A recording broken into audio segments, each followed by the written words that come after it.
Ah yes, Donny of Daytona. Now, I've watched a bunch of videos by Logic on this guy, and let me tell you, this is one of those men who does Pareidolia on a whole nother level. Not to mention he is extremely allergic to any form of criticism, or people trying to educate him on the obvious mistakes he makes. Now, apart from exposing this guy's ignorance on camera work, I guess you could also consider this particular video I'm doing right now an educational video, mostly on the basics on photography. Now, Donny here will stand in as the person who does everything wrong and says everything wrong, and I will correct him. So it's gonna be interesting, I'm sure. So he claims to be a photographer. Now, let me tell you, he has improved his photography, but he still hasn't a clue what the hell is going on inside the camera or what the things do in there. He just says things and all those things are wrong. But don't try and correct him on it. I mean, he's gonna ignore you as a troll for some reason. Enjoy. Strap in, guys. I think I got some definitive proof or more proof to add to the file that this thing exists.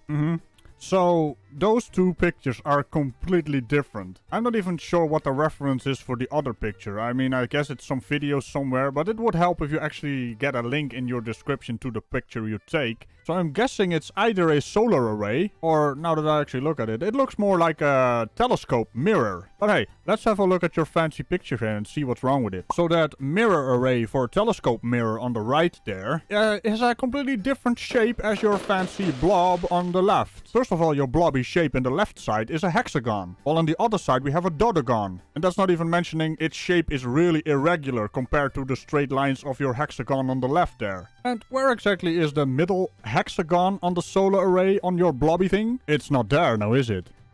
Alright guys, so if you'd like, stick around for a monologue at the end of this video. I was gonna actually put it in the beginning of the video, but I thought maybe it'd be better to just get right to the point. What? A conspiracy man who gets straight to the point? Now don't take this personally, Donny of Daytona, but I'll believe it when I see it. So let's get into this. Now, I all the time try to, see, that's what's great about being someone like myself and people like many of you who make videos like this, is we try to debunk ourselves first. Like, I want so bad for this not to be this, but... Now that sounds like wishful thinking there, because every time you get corrected, you jump into defensive mode or ignore it. So, not a good track record there, Donny of Daytona, but hey, I'm an optimist. So I took this drone flight this morning, like I always do, especially when the mornings look crazy. I was actually going to go to the shoreline today because I had the opportunity to, but when I saw what was rising and the congestion that was in the sky, it didn't make me want to go. There was no inspiration to go because I knew it was going to be a crappy shooting day, whether I was at my house or at the shoreline. So I just stayed at the house and launched from there. Spiffy, so this is what you call getting straight to the point, eh? Oh, I could edit all this stuff out. I already edited a lot out, and you know, I'm just at awe how you don't get straight to the point. I mean, you know, there is a thing as post-processing, but you know, I kinda gave you guys the 60% of what he was saying, and holy hell, this man likes to drone on. And contrary to popular belief, I don't do puns. So there is about a 3.5 minute flight. If you'd like to see it, it's played in a 4 times speed. It was actually like a 20-minute flight, but it's paid 4 times faster, so it's much faster. You know what would help, Donny of Daytona? If you would get to the point faster. I could also play you at 4 times the speed, but no one would understand you. Oh wow. I also like to drone on, but hey, at least I'm interesting to listen to. That's just because I like the sound of my own voice. Ooh, don't you like my voice? I should start an ASMR channel, probably. Hey, Donny, come on, let's get on with it, shall we? So anyway, but you can see it takes shape, like you can see the sun is heavily congested on purpose to block out. So when it rises above the most heavy congestion, maybe it was a mistake, maybe they were expecting to be less visible, I don't know. But what arose at the end of this 20-minute flight was a hexagonal sun. And I'm not saying this is because my aperture has 6 points on it. So from what I can tell on your channel, you have some videos on there which say it's a Mavic Pro or a Mavic Mini. Now, to have a camera with an adjustable aperture, you need a Mavic 2 Pro, Zoom, or Hasselblad version. The light in your camera for your Mavic Mini is controlled through shutter speed, ISO sensitivity, And to compensate for the lack of an aperture, you can add an ND filter on top of the lens to control how much light gets into the camera, which is mostly used when there's too much light out and you want to have the 180 rule, where your shutter speed is twice that of your frame rate for smooth video. Like sometimes you even want to have an ND filter on the camera for video, mostly because the aperture can't actually compensate for the amount of light coming into the camera, so you need an ND filter to get the 180 rule. I'm a photographer. I know what creates when you shoot your camera at the sun straight up, just a normal camera, no filter, no adjustment in exposure or adjustment in the ISO or shutter speed, nothing. Yeah, you get lens flare and overcompensation of your sensor if it can't handle all the light coming in. So, you're a photographer. Yes, everyone who holds a camera is a photographer. Now, I myself am an amateur photographer, but I actually looked into how the frigging thing works so I can get the best out of my camera. You seem to be just winging it, photographer. I don't even call myself that. I know how a camera works much better than you, but I don't call myself a photographer, even though I can make spiffy pictures like this.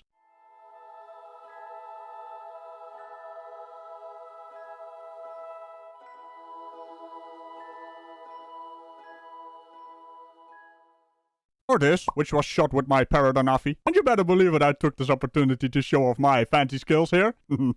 And you take some images of the sun, it's going to be hexagonal because your aperture probably has 6 points and some cameras have 8. I think mine might have 8 on this drone because it's 4K. Wait, what? Did you just say it has an aperture of 8 because you're just shooting at 4K? So wait, what happens if you lower the resolution? Does your aperture somehow change?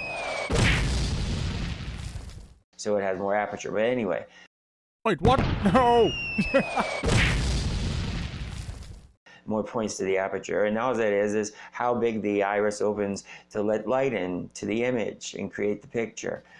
Oh boy. So, yeah, that is partially correct. You know, I've noticed that you have things that are partially correct, and somehow you don't really understand what the actual idea behind the aperture is. So let's just get a picture of a lens showing the aperture on screen here. So as you can see, it is in a way the iris of the eye, or in this case a lens. Now an aperture as shown here is adjustable. The main goal is to control how much light is coming into the lens and onto the sensor or film, but that's not all it does. Have you ever wondered how people are able to get those landscape shots where everything seems to be in focus? Now this is accomplished by closing down the aperture to at least f11 or even smaller. You notice the higher the number, the smaller the aperture. Kinda unintuitive, but hey, that's how it is. Or when you take a picture of someone and the background or even the foreground is all blurry. This is accomplished by opening up the aperture to a smaller number, usually around f2.8.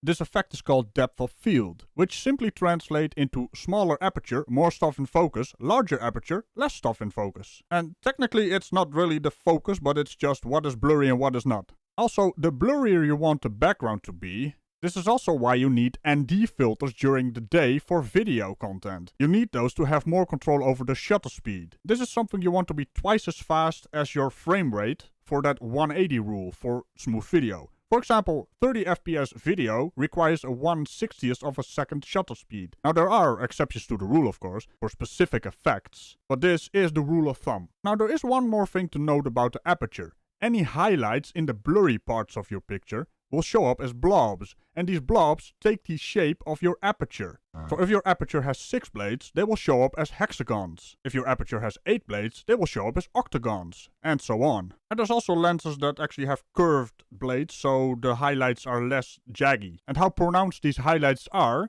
depends on how small your depth of field is. So in general, less in focus, ergo opening up the aperture to a smaller f number, you'll see more of those highlight blobs, shaped like the aperture. So, and it works pretty much, the intake works pretty much the same for video, but then the processing is different for video because it's interlaced frames instead of pixels. Really? So, because it's moving, so they have to do it differently. So, basically you don't understand the difference between progressive frames and interlaced frames. I mean, it just physically hurt me what you just said. A digital camera records... it records in progressive frames, square pixels, and if it is recording at 4K, or 2.7K, or 1080p, or 720p, or 480p even, it's recording at a ratio of 16:9. That's basically the shape of your monitor or your TV. Oh well, here we go again. So let's take for instance 1080p and 1080i. The P stands for progressive and the I stands for interlaced. That in and of itself should have been a big hint there, Donny. So what it comes down to, interlaced is basically a bandwidth saver. It sends two fields at an interval. One field contains half the information of what the progressive frame would send. Due to the interval, it is possible to rebuild the picture from each interlaced frame at an interval offset it's being sent. This way you don't have to send the entire frame, but can in real time rebuild the frame. However, you do lose about half the vertical resolution by doing this. And as such, you'd want to use progressive mode. I mean, we don't have the bandwidth issues anymore as we used to have. Now, I'm pretty sure I in some way screwed up the description, but it is close to what it is, and if you want to know more about this stuff, there's videos going in depth into the magic of interlaced versus progressive scan. Translation, I can't be arsed to go deeper into the bloody difference of the things, you know. I don't even care, but hey, I care enough to slap you around for a bit. So I always shoot video because, you know, people say pictures are are easy to fake. So videos is for an inexperienced person, video is a little harder to fake. I would say I'm inexperienced even though I don't know a lot about cameras. Huh. So when I shot this video, which these are screenshots of the video, at the tail end, before I started, about 4 minutes before I started to land the bird, I noticed that there was a reason why for the heavy congestion, and it was a hexagonal imprint on the clouds. And you know when a light source projects an image onto the clouds, the image it projects is usually the shape of the light source.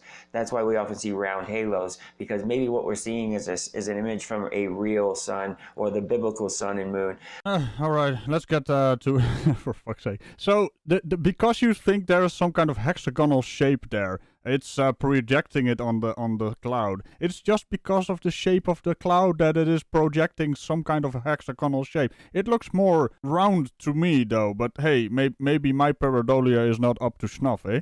But when we see hexagonal imprints on these heavily congested chemtrail skies, I like to think that... Oh yeah, I totally forgot you don't understand what a cloud is. These are clouds, mate. These are just clouds. They're not even coming from a bloody tail end of a plane. I mean, what the hell are you doing? This is just a freaking cloud. Also, chemtrail is not the word you're looking for. The word you're looking for is contrail. But hey, conspiracy minds are weird.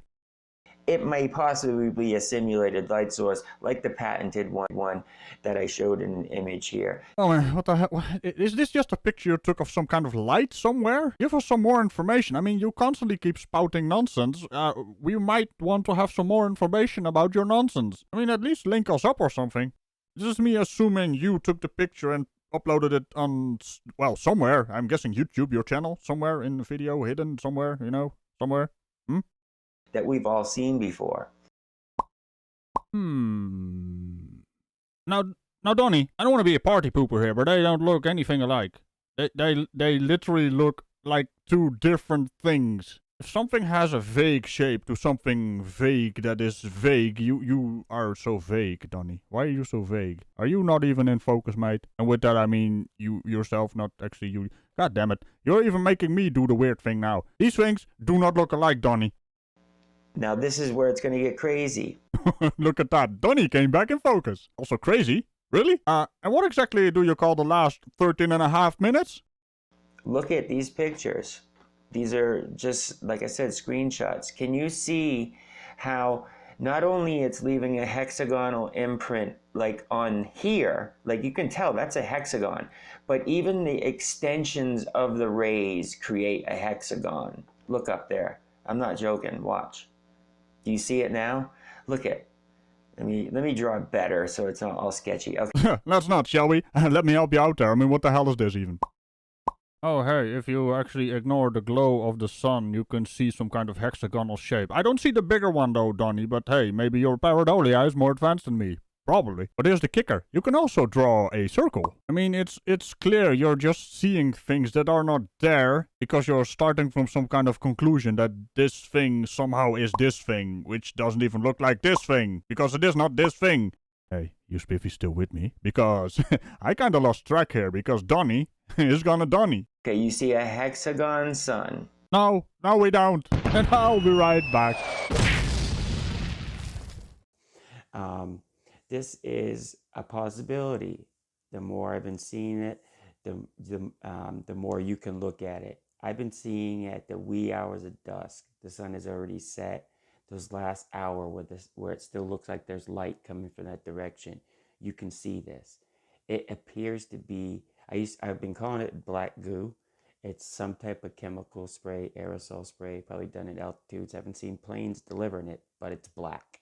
Oh, great. So we're gonna go into the black goo thing, which are basically clouds, right? And clouds usually blow apart when there's wind and when it's near dusk or dawn. It's a bit darker, you know? So clouds will be shadow casted, so they will be dark. It's not black goo, Donny Daytona, my man. I mean, oh boy. And the way it manifests in the sky looks like it's programmable. So is this possible programmable matter? After you see the evidence, then decide. Don't just sell me some shorter conspiracy theory just by my intro. Oh, trust me, mate. I cut out your intro. I also don't really watch your intro. Your intro is bloody 23 seconds long. What the hell is that even? I do have an intro that's like 1.5 minutes long, but hey, I cut it out once the video is done. Also, I do iPREMIERE, so it's basically streaming too. Never mind. Let's see your black goo, your programmable nanites, or whatever you want to call it. Look at the evidence first, and then decide. Uh-huh. Check this out. Okay, guys. This was shot 2 nights ago. I've been tracking this particular time to shoot. Let me just interject real quick here. So basically you've been tracking the time to shoot these clouds. The thing is, why didn't you track the clouds so you could actually see how they were formed, how they were shaped, and how they ended up like this during dusk? You know, it's kind of a, you know, you kind of live in the moment. And anything around that moment is not interesting to you because it doesn't serve your, dare I say, narrative there, Donny. As you can see, without any contrast, there's that eerie black goo I was talking about. Add a little contrast, you can see weird geometric shapes in the same place I found them the other day. Huh? Triangle there. And the fact that this stuff doesn't move the way clouds do. Here you go, some more intricate. It looks like swarm of bees. It reminds me so much of Revelations. Locusts. They don't move. What do you mean they don't move? Why don't you take a time lapse of them so you can see them move and form and, you know, do actually take some... What the hell was that? Was that your zipper?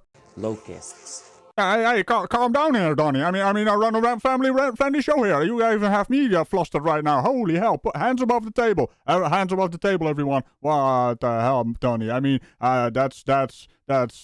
I have no words for that. It reminds me so much of Revelations. Locusts. Now tell me that's not your zipper. I mean, it reminds me so much of Revelation. The way you said that, it's really disturbing. I mean, okay, let's move on, shall we? This is just getting ridiculous right now. Oh, this is too funny, man.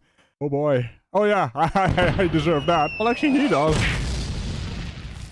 The way they would group together and form pareidolia type images. Yep. Things that you recognize as it shifts like clouds. Huh. Yeah. But this is far from clouds. Look at the triangle. All right. Calm down, Cannon Crew. I mean, holy hell. I enjoy shooting off screen as much as the next guy, but Pareidolia. Look at the clouds. But these are not clouds. I mean, he basically debunked himself in a way. He knows what Pareidolia is, but he doesn't apply it to his Pareidolia. I mean, yeah, that seems about... I'll be right back. As you can see, geometric shapes are being covered, as I'm indicating with this evil sickle. Wait. You're not pointing... You're not even positioning this... I mean, I see a triangle there, but not at the position where you are. What are you actually pointing at? Is it this? Here also, pointed out by the sickle, is a planetary shadow.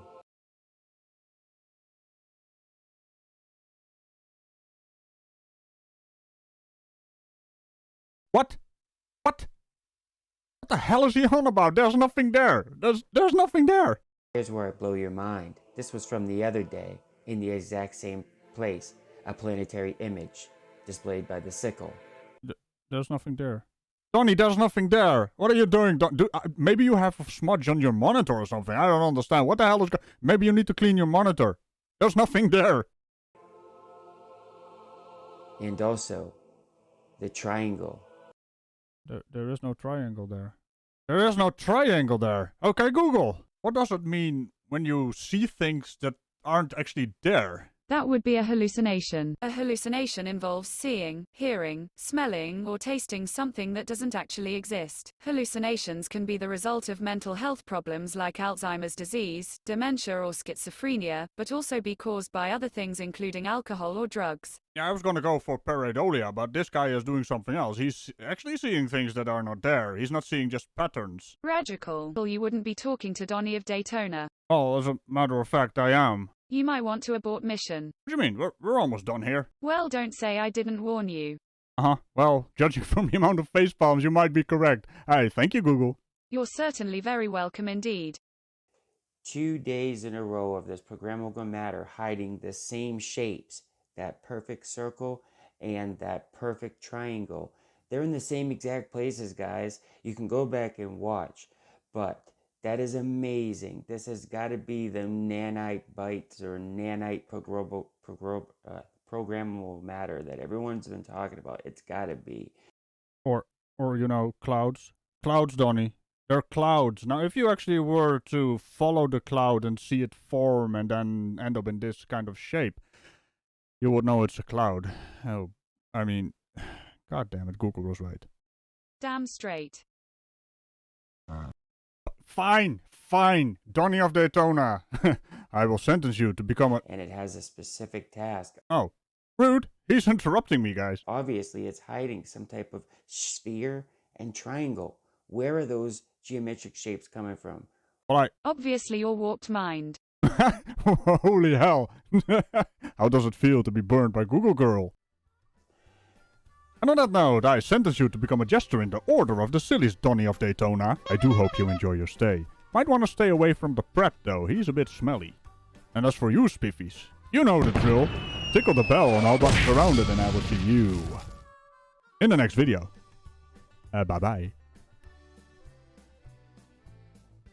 This was more than Pareidolia. I think he has sent it to the next level or something.